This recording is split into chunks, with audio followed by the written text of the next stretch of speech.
नमस्कार। Welcome to our another session. स्वागत है आपका आप सभी का। आज हम क्विकली देखने वाले हैं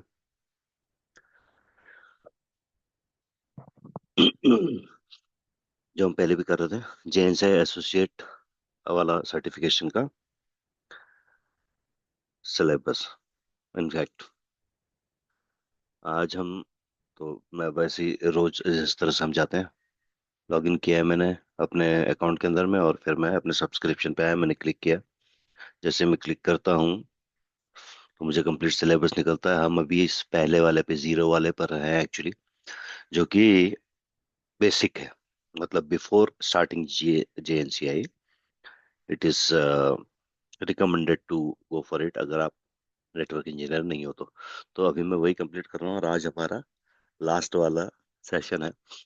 हम इसके पहले जो कर चुके हैं वो मैं आपको दिखाता हूँ। इसको वापस क्लिक किया मैंने, तो ये मॉड्यूल पूरी हमने इसमें से how network work, building ethernet LAN, routing basic, IP addressing, वैन टेक्नोलॉजी कल किया था। कल और परसों 2 दिन किया था इसको। तो आज ये बहुत अति महत्वपूर्ण टॉपिक है। ये बहुत ही दुखदाई होता है कई बार ट्रबल शूट करने पे, क्योंकि क्या होता है, नेटवर्क इंजीनियर लेयर नंबर 3 पर जाके शांत चुप बैठ जाता है। ये सोचता है कि इसके आगे की जिम्मेदारी एप्लीकेशन लेयर वाले की है। परंतु ये जिम्मेदारी थोड़ी डायरेक्ट ब्लैक एंड व्हाइट के अंदर में नहीं है। ओके। तो इसमें क्या होता है कि सर्वर साइड का इंजीनियर सोचता है कि हमारी जिम्मेदारी है, और हम सोचते हैं कि उनकी जिम्मेदारी है। But most of the time हमको इसको रिजॉल्व करना पड़ता है, अदरवाइज सर्वर वाला जो बंदा है वो कभी भी अपने क्लाइंट सर्वर कम्युनिकेशन को रीच नहीं कर पाएगा। ओके। तो मैंने चूंकि इसे देख लिया है, इसलिए ये ऐसा लिखा रहा है, video like to resume with you have left, but मैंने पूरा कंप्लीट कर दिया, तो देयर इज नथिंग लेफ्ट जो कि आपको दिखाएगा वो। राइट, सो मैं इसको रिस्टार्ट करता हूँ। Okay, would you like to resume from where? No. Let's start. इसके अंदर में ज्यादा टॉपिक नहीं है। 22 है, मतलब it is very deep, but इन्होंने एक लाइट मॉड्यूल बनाया हुआ है इसको। ओके। तो इसको, इसकी जितनी डेप्थ में जाए उतना कम है। और होता यूं है कि इसके 2 प्रॉब्लम आएंगी सिर्फ। ओके। नेटवर्क इंजीनियर को 90 प्रॉब्लम जो आएंगे वो समझ लो नेटवर्क साइड से आएंगे, लेकिन इसके 2 प्रॉब्लम जो आएंगे वो सबसे ज्यादा टाइम खाएंगे आपका, क्योंकि आपको इसके बारे में ज्यादा जानकारी नहीं होगी, इसलिए इसको समझना आवश्यक है। और वायर शार्क ट्रेस जब हम देखते हैं तो उसके अंदर में यही वाला काफी हमारे लिए इम्पोर्टेंस रखता है। ठीक है।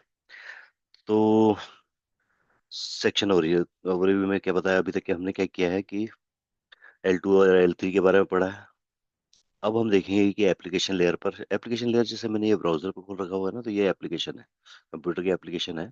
और ये मुझे अपना वीडियो देखने के ऊपर में हेल्प कर रही है। जैसे कि फ्लैश, फ्लैश जो कि बंद हो चुका है।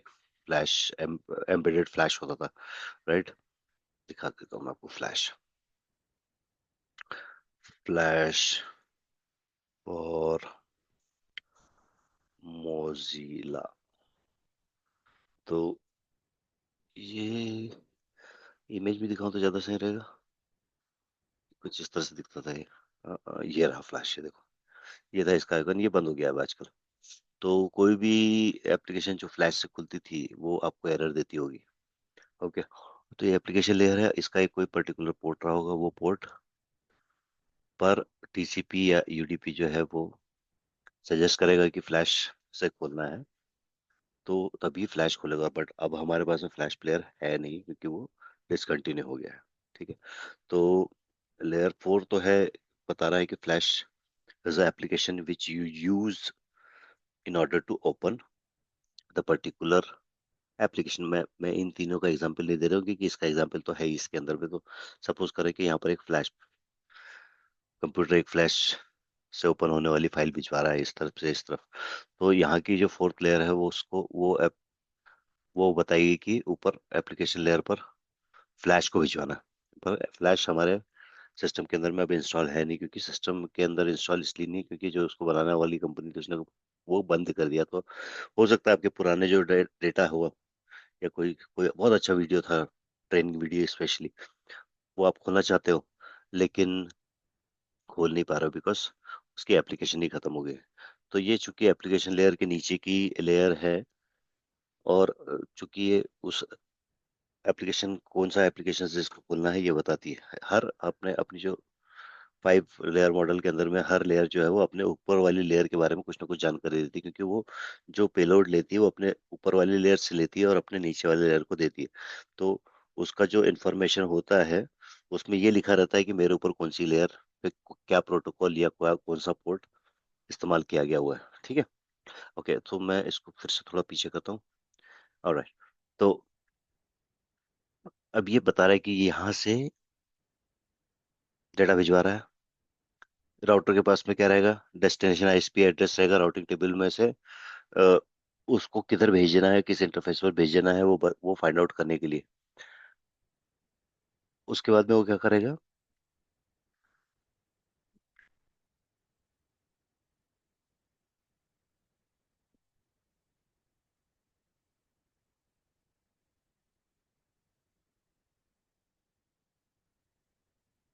ऑलराइट।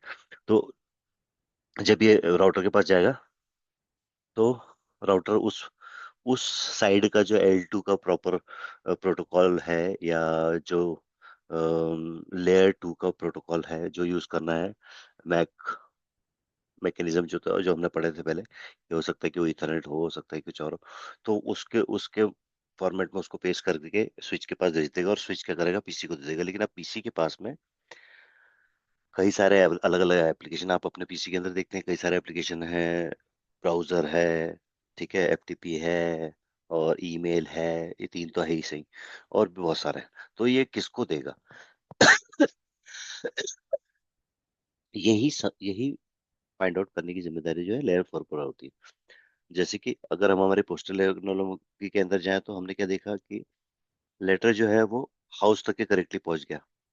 लेकिन हाउस तक के करेक्ट पहुंच गया, लेकिन क्या है, उसी एड्रेस पर एक से ज्यादा एड्रेस हो सकते हैं, तो जिसका वह लेटर है वो लेटर उसको मिलना चाहिए, राइट। तो यही है कि पीसी तक पहुंचाने का काम तो हो गया नेटवर्किंग लेयर 3 के बाद। लेकिन जब पीसी पर पहुंच गया तो उसमें ऊपर वाला कौन सा प्रोटोकॉल है जिसको जिसको ये डेटा डिलीवर करना है, राइट। और वो कैसे फाइंड आउट करते हैं, वो फाइंड आउट होता है आपके इस लेयर की इंफॉर्मेशन से। ठीक है। वन ऑफ द जंप, देखो, one of the okay, okay, one second. One of the job of the transport layer protocol is to get the data from one application on one computer to correct application on the another. अब ये step by wise, इसको and to and layer भी बोलते हैं, कि ये क्योंकि ये क्या है, ये इस एप्लीकेशन से लेती है और उस एंड के एप्लीकेशन के लिए डेटा पहुंचाती है। यहाँ पर दो प्रोटोकॉल होते हैं, यूटीपी यूडीपी और TCP, can route data to correct application. ये इसका ऊपर वाले का काम सिर्फ एप्लीकेशन को समझना है, और नीचे वालों को सिर्फ नेटवर्क से, सोर्स नेटवर्क से डेस्टिनेशन नेटवर्क तक पहुंचाना है। तो उसके बीच का जो काम कर रहा है वो लेयर 4 कर रहा है। लेयर 4 क्या कर रहा है, उस पीसी के अंदर में किस एप्लीकेशन को देना है, वो वो आइडेंटिफाई कर रहा है, और वो डिस्प्ले कर रहा है, वो बता रहा है। तो यहाँ पर इसका जो इसका जो एनकैप्सुलेशन है, जिसको बोलते हैं हम सेगमेंट, जब जब ये एप्लीकेशन के ऊपर में कुछ भी लगाता है तो इसको सेगमेंट बोलते हैं। ये जब नीचे आता है, सेगमेंट नीचे आता है, तो ये लेयर 3 जो भी लगाता है उसके बाद में हम क्या बोलते हैं, उसको पैकेट बोलते हैं। फिर वो जब लेयर 2 को देता है, लेयर 2 कुछ भी लगाता है तो उसको हम क्या बोलते हैं, फ्रेम बोलते हैं। और फ्रेम अंत में क्या होती है, बिट्स एंड बाइट्स के अंदर में कन्वर्ट होकर वायर पे के ऊपर में चली जाती है। ठीक है। तो यहाँ पर ये बताने के लिए कि ऊपर कौन सी एप्लीकेशन है, ये सोर्स पे सोर्स पोर्ट नंबर है, और ये डेस्टिनेशन पोर्ट नंबर है। ठीक है। तो यहाँ पर सपोज मैंने 80 लिख दिया, तो इसका मतलब क्या है कि यहाँ ये ब्राउजर से रिलेटेड इंफॉर्मेशन मांग रहा है या दे रहा है। और इस तरफ में एक रैंडम पोर्ट रहेगा। तो इसमें दो प्रकार के पोर्ट होते हैं, एक रैंडम होता है और एक होता है स्पेसिफिक होता है। ठीक है, वो आगे आएगा, वो देखते हैं।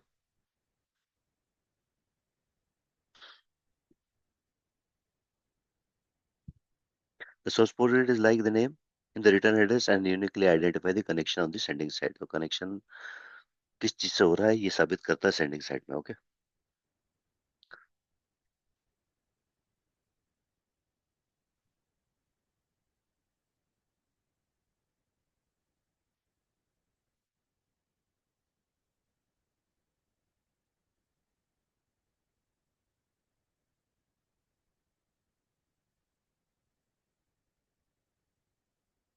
अब मल्टीप्लेक्सिंग क्या होती है? मल्टीप्लेक्सिंग होती है किसी भी मल्टीपल चीज को एनकोड करके, एनक्रिप्ट करके, कंप्रेस करके भिजवाना, ताकि एक पाइप के थ्रू कई अदर अदर इंफॉर्मेशन आप शेयर कर सकते हो, DNS, SMT, HTTP, etcetera etcetera. तो इसका एक काम है, यूडीपी एंड टीसीपी दोनों क्या है, वे ऑफ कंबाइनिंग और multiplexing data from many application layer protocol into a single stream. तो ये काम भी ये करता है।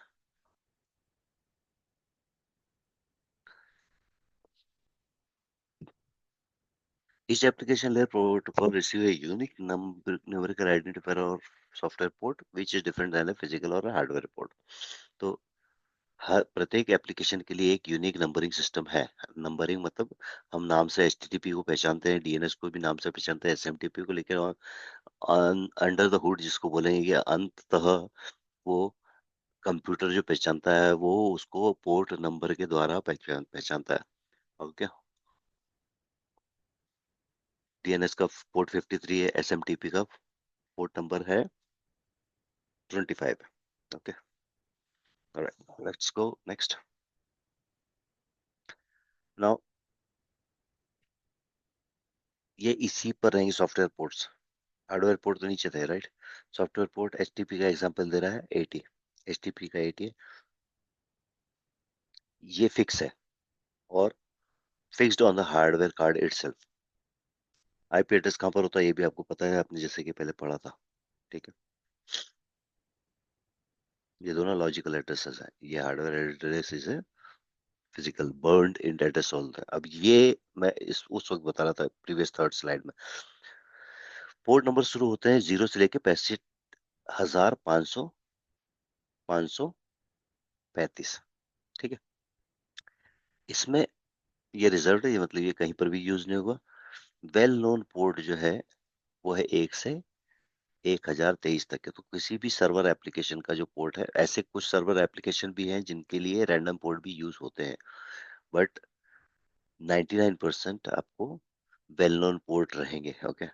रजिस्टर्ड पोर्ट, ये वाले रजिस्टर्ड पोर्ट है, और उसके बाद में डायनेमिक पोर्ट है। तो क्लाइंट सर्वर कम्युनिकेशन के अंदर में हमेशा एक तरफ में इस रेंज का पोर्ट नंबर रहेगा, और बाकी दूसरे वाले जो सर्वर एंड का है वो इस रेंज का रहेगा। इसमें इसके बारे में और जानकारी देखने के लिए, well known port are those in range from 0 to 1023 and IANA manager and register them। तो IANA इसको रजिस्टर और मैनेज करता है। They are used only for most common TCP IP application, for example file transfer protocol uses 20 and 21, hypertext transfer protocol use 80 and SMTP protocol use 25। तो कभी भी किसी किसी सेगमेंट के ऊपर मैं 25 लिखा रहा तो वो SMT को डिलीवर करेगा सामने वाला, right. Next is registered port are those in range from 124 to 49,105 and INA also manage and register this port. Less common TCP application use this port। तो जो ये बहुत ज्यादा कॉमन वाले यूज करते हैं 0 से लेके 1023 तक के, और बाकी जो लेस है वो ये इनमें से यूज कर सकते हैं। और ये वाला जो है लास्ट, ये क्लाइंट यूज करता है। डायनेमिक और प्राइवेट पोर्ट बोलते हैं इसको, are those in the range of this. INA does not manage it. Random chosen port number in this range are refer to as एम्फेरिम एम्फेरमल एम एम्फेमेरल। मतलब ephemeral का मतलब ये होता है कि हो सकता है अगली बार जब कम्युनिकेट करेगा तो वो वही वाले यूज नहीं करेगा, दूसरा मर जाता है। मतलब वो पोर्ट नंबर एक बार डिसकंटिन्यू हुआ, आपका क्लाइंट सर्वर कम्युनिकेशन हुआ, तो फिर दूसरी बार जो कनेक्शन सेटअप होगा उसमें इस साइड वाला जो पोर्ट रहेगा वो it will be change. This port are not permanently assigned to any public defined application and are commonly used as the source port number for the client side of the connection. This allocation is temporary and is valid for the duration of connection opened by the application using the protocol। ठीक है, अब इसके अंदर बताया किस तरह से communication हो रहा है। देखो 3 प्रकार के डेटा आ रहा है यहाँ पर एप्लीकेशन लेयर से, ट्रांसपोर्ट लेयर के पास में है। अब तो अब वो क्या करेगा, एच मल्टीप्लेक्सिंग करेगा, मतलब उसको एक ही आईपी के पास भिजवाना है। ठीक है, लेकिन तीनों को अलग अलग भी रखना है। तो क्या करेगा, एचटीटीपी डाटा के ऊपर 80 लगा देगा, दूसरा डीएनएस के डाटा के ऊपर में अभी सोर्स और डेस्टिनेशन दोनों पोर्ट लगाएगा यहाँ पर एचटीटीपी के लिए। ठीक है, अभी ये सिर्फ डेस्टिनेशन दिखा रहा है, और सोर्स एड्रेस इसलिए नहीं दे रहा है क्योंकि वो रैंडमली असाइंड होता है, कुछ भी हो सकता है वो, ज्यादा कॉम्प्लिकेट नहीं करने के लिए। अदरवाइज वो यहाँ पर एक रैंडम पोर्ट भी लगाएगा। ठीक है, अब ये डेटा वाले लेयर पे इसमें क्या लगाया, ट्रिपल लगा दिया। ठीक है, सॉरी,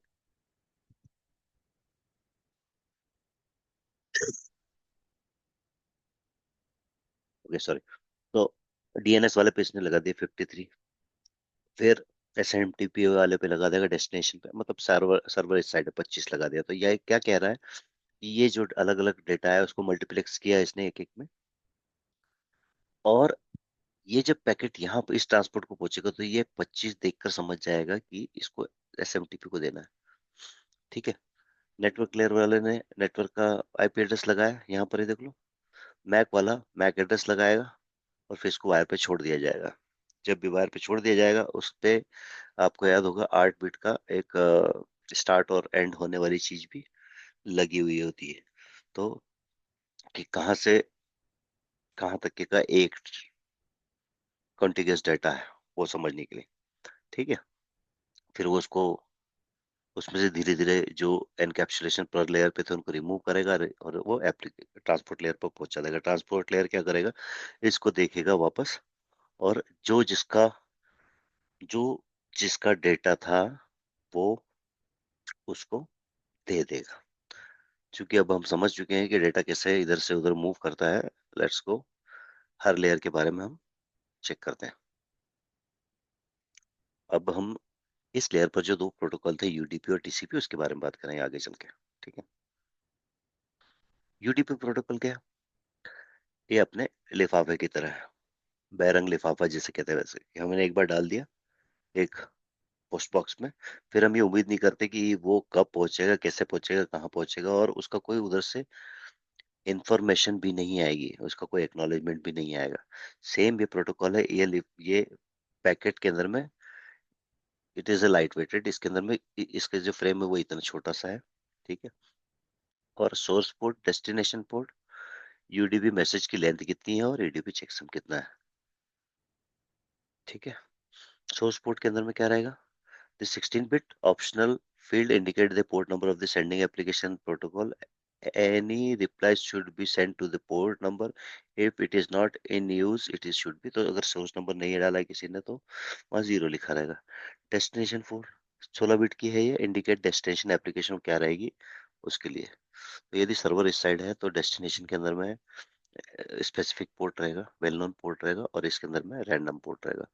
यूडीपी मैसेज जैसा नाम बता रहा है 16 बिट की है, और ये क्या बताता है कि इसका इसका इंक्लूडेड हेडर को छोड़ के, हेडर के साथ साथ डेटा की कितनी साइज है वो, और फिर एक हल्का ऑप्शनल एरर चेकिंग के लिए है कि मतलब एक एक डिब्बे के अंदर में 100 मिठाई रखी रखी है हमने, और उस डिब्बे के ऊपर में स्टिकर लगा दिया 100।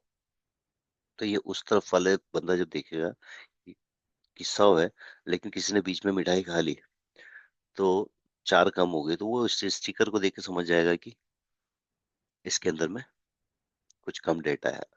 मिठाई तो चल जाएगी, लेकिन डेटा के अंदर में अगर कम डेटा होगा तो वो आपको रीड करने में दिक्कत होगी। कभी भी आपने करप्ट फाइलें देखी होगी जो जिसमें देखिए 2 बिट कट गए, तो क्या होता है कि वो अनरीडेबल हो जाता है। ठीक है, ये वही हमारा क्रोनोलॉजी में, सॉरी, एनोलॉजी के अंदर में यूडीपी किस तरह से हमारे उससे रिलेट करता है, लिफाफे से ही बता रहा है। अब यूडीपी प्रोटोकॉल के कुछ फीचर्स जो है वो देख लें आप। Like dropping your letter in the mailbox and hoping for the best, limited error check capability, no recover mechanism, checksum is optional, application using UDP intact almost directly with IP in the network layer. Application using UDP interact almost directly with the IP in the network layer. Okay, इसको हम segment नहीं कहते, जब UDP इस्तेमाल किया होता तो layer 4 पर ही एकमात्र ऐसी स्थिति है कि उसी डेटा को हम दो चीज में संबोधन कर सकते हैं। एक है सेगमेंट भी बोल सकते हैं अगर टीसीपी से गया है तो, और डेटाग्राम भी बोल सकते हैं अगर यूडीपी से गया है तो। यानी कि यूडीपी से अगर एनकैप्सुलेट हुआ तो उसे हम डेटाग्राम कहेंगे, ना कि सेगमेंट कहेंगे। और यदि टीसीपी इस्तेमाल किया इसको भेजने के लिए तो हम उसे सेगमेंट कहेंगे। ओके। ये फीचर अच्छे इसलिए हैं कि कुछ चीजों के अंदर में ये जरूरी नहीं है कि आपका डेटा पूरा पूरा जाए। जैसे कि फोन फोन पे हम बात करते हैं, मैं आपसे बात कर रहा हूँ, इसमें हल्की सी अगर खरखराहट आ गई, हल्की सी एकदम हल्की, जो कि अपने कानों को, हमारे कानों को कैन नॉट जज इट, लाइक मतलब हमारे कान उसको आइडेंटिफाई नहीं कर सके, समझ नहीं पाए, उतनी खरखराहट एक दो पैकेट अगर ड्रॉप हो गया, राइट, तो जरूरी नहीं है कि आपकी कम्युनिकेशन फेल हो गई, आप मेरी बात फिर भी समझ जाओगे। ओके। बट जरूरी ये है कि मैं जब बोलूं तो अभी बोलूं तो वो बात अभी सुनाई दे आपको, ना कि थोड़ी देर रुक के सुनाई दे। जैसे कि मेरा नाम चंद्रशेखर है, ये पूरी लाइन आपको वैसी सुनाई दे तो ज्यादा बेहतर है, हल्की सी खरखराहट के साथ। यद्यपि यदि मेरी लाइन आपको ऐसे सुनाई दे कि नाम मेरा नाम है चंद्रशेखर, इस तरह से, राइट, तो ये इस सिनेरियो के अंदर में जिनमें भी आपको एक्नॉलेजमेंट की जरूरत नहीं पड़ेगी, जिसमें आपको जल्दी कम्युनिकेशन करना है, यूडीपी का बहुत अच्छी तरह से इस्तेमाल होता है, राइट। ये तीन एप्लीकेशन लेयर प्रोटोकॉल है, TFTP, DNS client, SNMP client. इन सभी को, ये सारे के सारे जो है, देखो इस तरह से जल्दी जल्दी आपका डेटा सेंड करता है। With the UDP they send a computer transmit, UDP is connectionless service, इसको चलने देते हैं। I want to send a data, hope that works. ठीक है। अब ये UDP is connectionless service, UDP is also unreliable protocol. ये भरोसेमंद प्रोटोकॉल नहीं, क्योंकि कोई चीज अगर चली गई तो चली गई, गई तो गई, नहीं गई तो नहीं गई। ठीक है। Next is, I don't know whether the data arrive, मतलब उसको बेचारे को जानकारी नहीं रहेगी। I have more data to send, फिर सेंड करेगा। The data also order, reorder भी हो सकता है, गलत ऑर्डर से भी आ सकता है, डुप्लीकेट भी हो सकता है। Now I have a lot of data to send, बहुत सारा डेटा भी अगर है तो, with UDP they're sending computer and transmit datagram as fast as it can. No way exists for the receiving computer to the sending computer to solar। इसमें windowing या ऐसा DNS इस तरफ वाला डीएनएस उस तरफ वाले को नहीं बोल सकता कि भाई थोड़ा धीरे बोले यार, राइट। मोर डेटा कमिंग, ये जिसके पास जैसा डेटा आ रहा है इसने दम से छोड़ देना, दे देना उसको। One big benefit UDP is, but इसका फायदा क्या है कि इसके अंदर में क्योंकि इतनी तहजीब, इतने प्रोटोकॉल रिलेटेड कंस्ट्रेंट्स नहीं है, तो ये बहुत फास्ट प्रोटोकॉल है। One example of application layer protocol that uses UDP is DNS. Okay, DNS करता क्या है? होस्ट नेम को आईपी एड्रेस में कन्वर्ट करता है। क्यों? होस्ट नेम हमको याद रखना है और आईपी एड्रेस कंप्यूटर को यूज करना है ट्रांसमिट कम्युनिकेशन करने के लिए। तो हमारे याद करने के लिए हमने जूनिपर डॉट नेट नाम रखा, लेकिन उसका असल में आईपी एड्रेस कंप्यूटर के नजरिए में 10.10.1.2 है। ठीक है। अब जब डीएनएस के पास इसको जाना, तो ये जरूरी नहीं है कि इसका एक बार में पैकेट चला गया है या नहीं गया। ठीक है। तो इस सिनेरियो में कोई कनेक्शन ओरिएंटेड प्रोटोकॉल लगाने की जरूरत नहीं है, हैवी लोडेड प्रोटोकॉल की जरूरत नहीं है।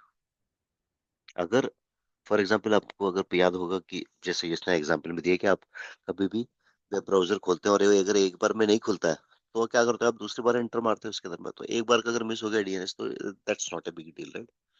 डीएनएस से रिस्पॉन्स नहीं आया, आईपी एड्रेस। ओके, अब ये किस तरह से कर रहा है? ये डेस्टिनेशन नंबर डाला इसने, सोर्स पोर्ट डाला 5.023, अदर हेडर जो था वो वाला वो डाला, उससे फॉरवर्ड कर दिया।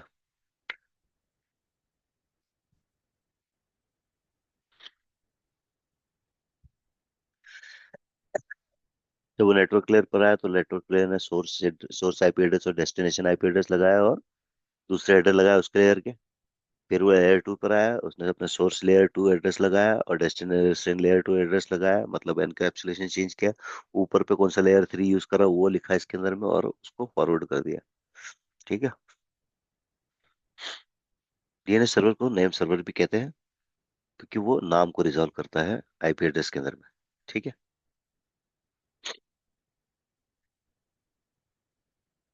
हम्म, ठीक है, ये बताया कि उसका एनालॉजी फोन बुक जैसी होती है, वैसे वो फोन बुक के अंदर में नाम के बदले में आजकल नहीं देखने को मिलती है। गूगल कर लेते हैं आजकल तो, लेकिन जरूरी नहीं कि गूगल पे मिले, but there was a when telephone was there was a phone book also. तो उन फोन बुक के अंदर में आदमियों के नाम और उनके फोन नंबर लिखे रहते थे। It is an example, DNS is an example of that for the internet. If the sending computer does not receive a DNS reply, possibly because either the DNS request or the reply got dropped, it tries again or send the query to the different DNS servers. तो इसके redundancy है, जैसे Google के ऊपर में 8.8.8 भी है, 8.8.4 भी है शायद। ऐसे कई सारे डीएनएस सर्वर, अगर ये रिस्पॉन्ड नहीं करा तो थोड़ी देर बाद कंप्यूटर क्या करेगा, दूसरे डीएनएस सर्वर के ऊपर में उसको क्वेरी करेगा। तो not a big deal. Example of UDP. Okay, ये वही बताया जो हमने पहले देखा था कि जिस एप्लीकेशन को स्पीड की जरूरत है वो यूडीपी इस्तेमाल करेगा, अदरवाइज वो टीसीपी इस्तेमाल करेगा जब उसको रिलायबिलिटी, एक्नॉलेजमेंट, ये सब की जरूरत होगी। तो एग्जांपल ये दिए हुए कि ये डीएनएस एफटीपी जो फाइल ट्रांसफर प्रोटोकॉल है, ये टीएफटीपी जैसा है लेकिन मच फास्टर देन टीएफटीपी है, क्योंकि उसके अंदर में टीसीपी इस्तेमाल नहीं होता है। एसएनएमपी प्रोटोकॉल है जो कि मॉनिटरिंग के लिए काम में आता है। उसके अंदर में ये जरूरी नहीं है कि एक ही बार के अंदर में सारा सही डेटा मशीनों से या मैनेजमेंट से या कंट्रोल प्लेन से सर्वर के पास आ जाए। वो थोड़ी थोड़ी देर में उसको पुल करता रहता है, तो एक बार अगर थोड़ा नहीं भी आया तो that is not a big deal. थोड़ी देर बाद, क्योंकि वो फिर पुल करने वाला है। Streaming video and application, audio application के अंदर में भी यूडीपी यूज करते हैं। If an application need more reliability then UDP offer, it uses TCP instant. अगर किसी को बहुत रिलायबिलिटी चाहिए, then he has to use TCP. अब टीसीपी के ऊपर हम जाते हैं। टीसीपी कैसा है, हमारा रजिस्टर्ड ईमेल जैसा है, कि उसके अंदर में क्या होता है, उसके पैसे भी थोड़े ज्यादा लगते हैं। वो वाला जो लिफाफा था वो 5 पैसे का आता था उस टाइम पे। ये जो लेटर जिसे कहते थे वो 50 पैसे का आता था या 1 रुपए का आता था, तो वो बंद होता था। मतलब जैसे एनवेलप रहता था ऊपर ऊपर, उसके अंदर में चिट्ठी डालो, उसको चिपका दो, तो वो एनक्रिप्टेड हो गया, अब कोई देख नहीं सकता उसको। राइट। उसी के साथ साथ क्या रहता था, उसके ऊपर नाम पता डाल दिया आपने, उसके साथ साथ में उसको रजिस्ट्री के अलग से पैसे देने पड़ते थे, 10 रुपए, 5 रुपए, 2 रुपए। तो क्या होता था कि रजिस्ट्री करिए तो इसका मतलब है कि सामने वाला एक्नॉलेजमेंट भी करेगा। जैसे कि कोर्ट के आदेश, या कोर्ट ने किसी को अगर वो किया है, बड़ा अच्छा शब्द है यार, बुलाया है, मतलब किसी कलेक्टर को या किसी चीज को किसी केस के अंदर बुलाया, तो वो रजिस्ट्री भेजते हैं उनके पास में, कि कलेक्टर के पास में जाएगा कोर्ट का आदेश, और फिर वो साइन करेगा उसके ऊपर में कि हाँ भाई मुझे आदेश मिल गया है। और मैं फला, इससे क्या है, कोर्ट विल बी एश्योर्ड कि भाई मेरी बात वहां तक पहुंच गई है, और मैंने जब उसको बुलाया है वो वहां उसे आना पड़ेगा। अदरवाइज कोर्ट कोर्ट की अवमानना का उसके ऊपर ऑर्डर दे देगा और जेल में डलवा देगा। तो in that case TCP is required. Okay, जिस जगह पर बहुत सारी चीजें चाहिए आपको, ओके, बहुत सारी सिक्योरिटी और कंफर्म गारंटी चाहिए कि भाई डेटा पहुंचे ही पहुंचा। ठीक है, तो उसके लिए टीसीपी यूज करते हैं।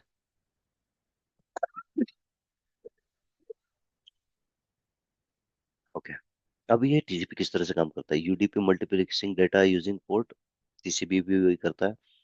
यूडीपी कनेक्शन लेस है और टीसीपी कनेक्शन ओरिएंटेड है। ओके, टीसीपी क्या करता है, टीसीपी क्या करता है, डेटा सेंड करने के पहले एक वर्चुअल कनेक्शन एस्टेब्लिश कर देता है। जैसे कि लीज लाइन पड़ी थी हमने, लीज लाइन क्या होता था, हम वेंडर से, ऑपरेटर से खरीद लेते थे, मतलब हमारी लाइन है।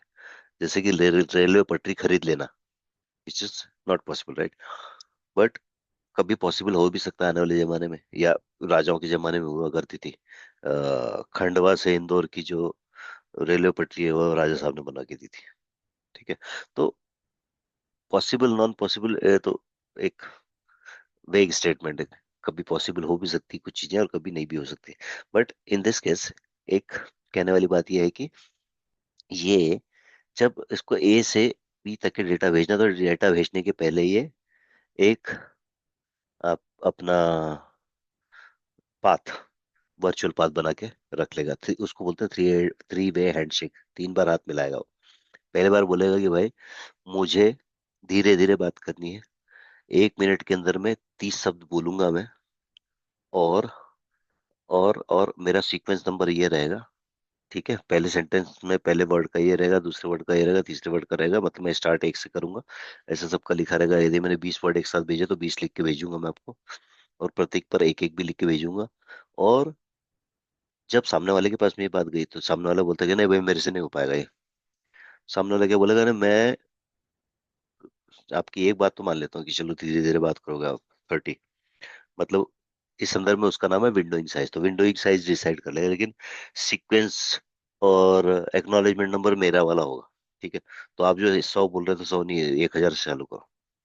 I am just giving example. ठीक है, तो ये बात वापस आएगी किसके पास में, ए के पास में। तो ए बोलेगा ठीक है भाई, बात तो हमें वैसे भी करनी है, तो मैं करते हैं हम नेगोशिएट कर लेते हैं कि विंडो सेम रखेंगे, बाकी जो दो चीज थी वो आपकी आपके मनपसंद हम रख लेंगे।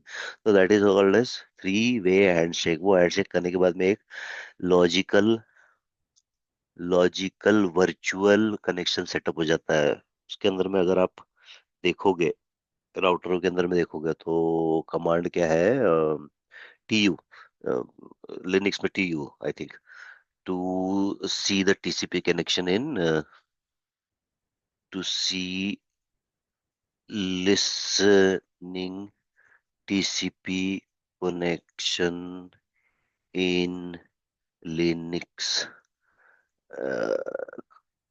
राइट, तो ये कमांड मारूंगा नेट स्टैट टूलिप, टीयू। मैंने बोला था TU, netstat that TU. तो जिनके कनेक्शन स्थापित नहीं हुए वो लिस्टिंग पे दिखेंगे, और जिनके स्थापित हो गए उसके सामने लिखा रहेगा कि it has been establish. Image में देखें, इसमें देखो किस तरह से रहता है, इस तरह से दिखता है। ये देखो ये सारे लिसन कर रहे हैं, और इसमें एस्टेब्लिश में होगा कुछ। ये एग्जांपल देखते हैं यहाँ पर। चलो, खुलने में थोड़ा देर लगा रहा है वो। ये देखो यहाँ लिखे हुए एस्टेब्लिश। राइट, कुछ लोग लिख, कुछ लोग सुन रहे हैं, इंतजार कर रहे हैं कि कोई हमसे बात करेगा, और कुछ लोगों ने बात करने के लिए संबंध स्थापित कर दिया है। तो that is how it is. थोड़ा बोल रहा हूँ, ज्यादा सब समझना आपने। ओके, तो इट इज लाइक दैट।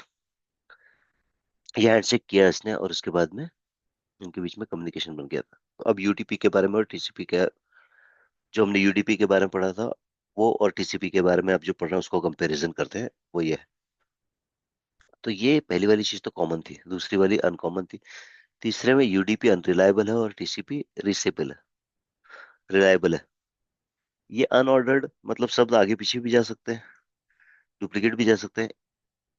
इसमें दोनों दोनों चीज का निदान रखा हुआ है। It has been resolve. Unordered आया तो ऑर्डर कर लेगा, डुप्लीकेट आया तो उसको रिमूव कर देगा, डिलीट कर देगा। ठीक है, UDP interact almost directly with IP. तो ये इसका छोटा सा एनकैप्सुलेशन का के चीजें हैं, तो मतलब बड़ा स्लिम सा है। अब टीसीपी के अंदर में, TCP break data into much smaller chunk and add header to each one. तो इस 320 का डेटा है तो उसको 3 बार डिवाइड करा उसने, और सब में देखो इतनी इतनी इंफॉर्मेशन बार बार लगाएगा वो। और इसे हम क्या सेगमेंट कहता हूँ, उसको हम डेटाग्राम भी कहते थे। इसमें यूडीपी के अंदर नो फ्लो कंट्रोल होता है, और इसके अंदर में फ्लो कंट्रोल होता है, जिसे विंडोइंग कहते हैं।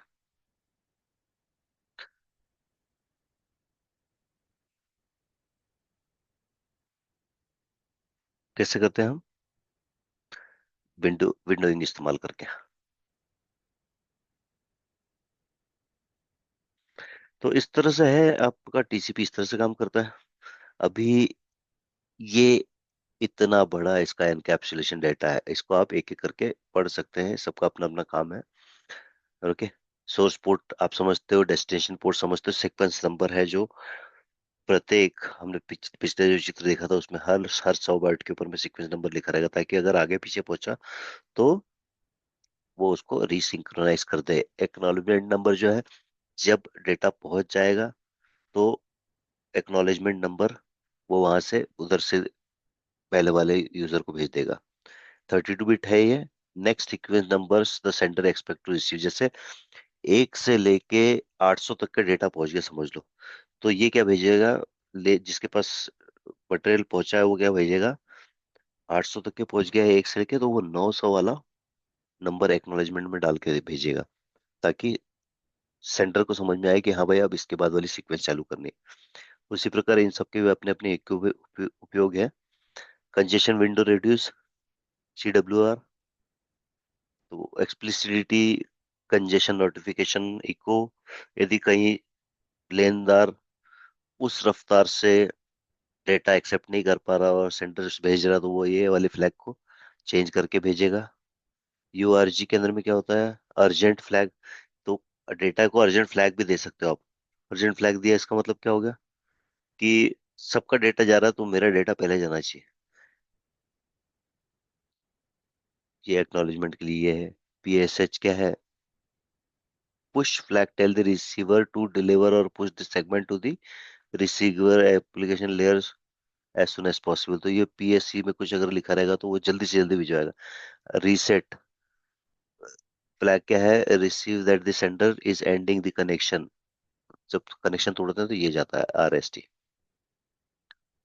ठीक है, बफर वगैरह रिलीज करें। सिंक क्या है, synchronise flow flag during connection setup, ये कनेक्शन सेटअप के टाइम पे सिंक जाता है। फिर एक और सिंक दोनों भेजता है भेजने वाला। फिर क्या है, indicate the sender has no more data, तो अब मैं मेरे पास में डेटा पूरा खत्म हो गया तो मैं फिन भेजूंगा। राइट, ये है इसका उपयोग। थोड़ा कॉम्प्लिकेटेड है, उसे एक दो बार पढ़ेंगे तो समझ में आ जाएगा।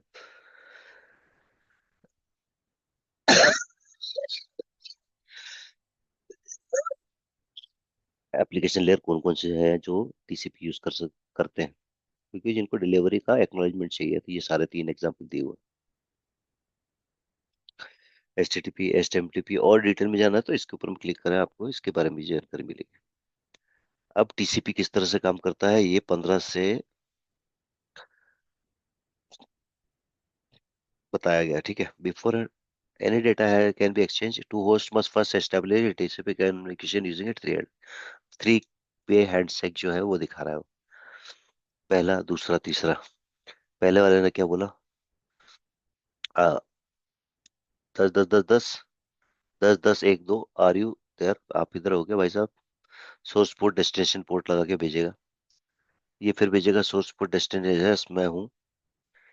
ये ओके साउंड्स गुड, हो गया इनका, इनकी इनकी लिंक स्थापित हो गई। सीक्वेंस नंबर, एक्नॉलेजमेंट नंबर, ये सब सीक्वेंस नंबर वगैरह ये डिसाइड कर लेंगे, विंडो साइज डिसाइड कर लेंगे इस थ्री वे हैंड से के अंदर में।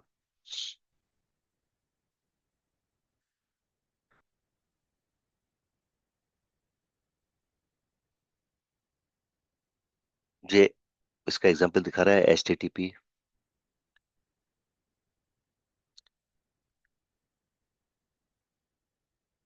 लोडिंग वेब, इस तरह से आप ये खोल रहे हो वेब।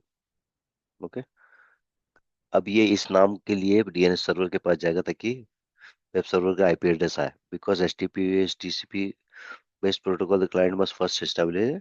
अभी क्योंकि ये TCP है इसलिए उसने क्या करना चाहिए, कनेक्शन स्थापित करना चाहिए। Client send the HTTP request, web server send the web page in the response. तो मैं यहाँ बैठ के http//www.juniper. वो लिख रहा हूँ, उसके अंदर में इतनी सारी चीजें हो रही है। DNS के पास जा रहा है। HTTP जो है प्रोटोकॉल बाय डिफॉल्ट TCP इस्तेमाल करता है, तो TCP का वो पूरा स्टैक बनेगा, थ्री वे हैंडशेक होएगा। उसके बाद में जब हैंडशेक हो जाएगा तब आपका ये इसका डेटा आपके पास में सर्वर सेंड करेगा।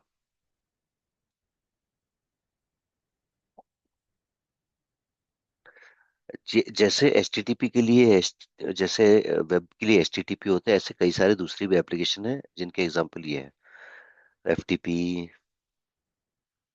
उसमें FTP लिखना पड़ेगा आपको, FTP चालू करने के लिए। Right, so it is like this.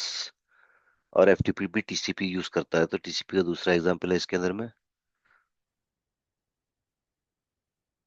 फिर से बताया है क्या होता है, क्या क्या होता है। अब हमने ये प्रीवियस पेज में देखा था, एक बार रिपीट किया है इन्होंने, ठीक है। सेम इन्फॉर्मेशन है, वापस से एक्सप्लेन करिए इस फॉर्मेट के अंदर में। 80 लिखा उसने, उसने आईपी एड्रेस लिखा, आईपी एड्रेस के बाद मैक लिखा, मैक के बाद में ये गया है यहाँ पर, फिर यहाँ पर रिसीवर के पास गया, उसने पैकेट कन्वर्ट किया, एक एक करके सारे स्ट्रिप हुए, और बाद में फिर वो कम्युनिकेट होके एप्लीकेशन के पास चला गया। अब थ्री वे हैंडशेक में फिर से वापस,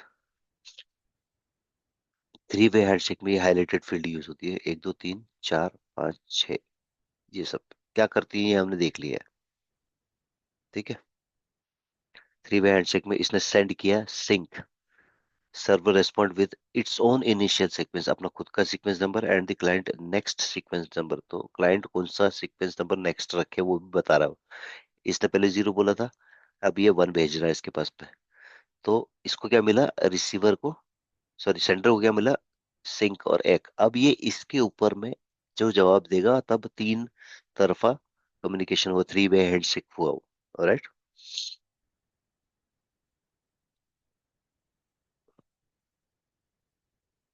ये देखो, तो क्लाइंट एक्नॉलेज विद सर्वर, ये सर्वर था, नेक्स्ट सीक्वेंस, और ये इस तरह से थ्री वे हैंडशेक कंप्लीट हो गया, ठीक है।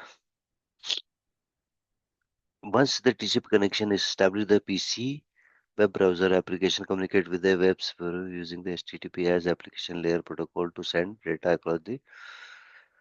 तो यही है, ये सब बताया है उसने कि किस तरह से आपका कम्युनिकेशन होता है। इसको एक बार और आप अच्छे से देख लेंगे तो समझ में आ जाएगा सारा। अब की टू टीसीपी ऑपरेशन,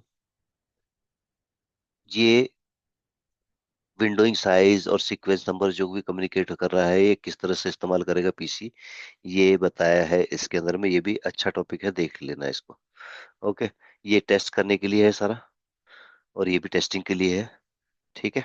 उम्मीद करता हूँ ये सेशन अच्छा लगा होगा। थोड़ा छोटा और फास्ट करा है इसे हमें।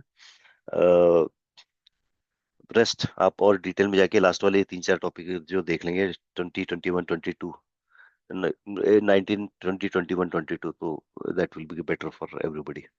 ओके, ठीक है। Thank you very much for joining, have a good day.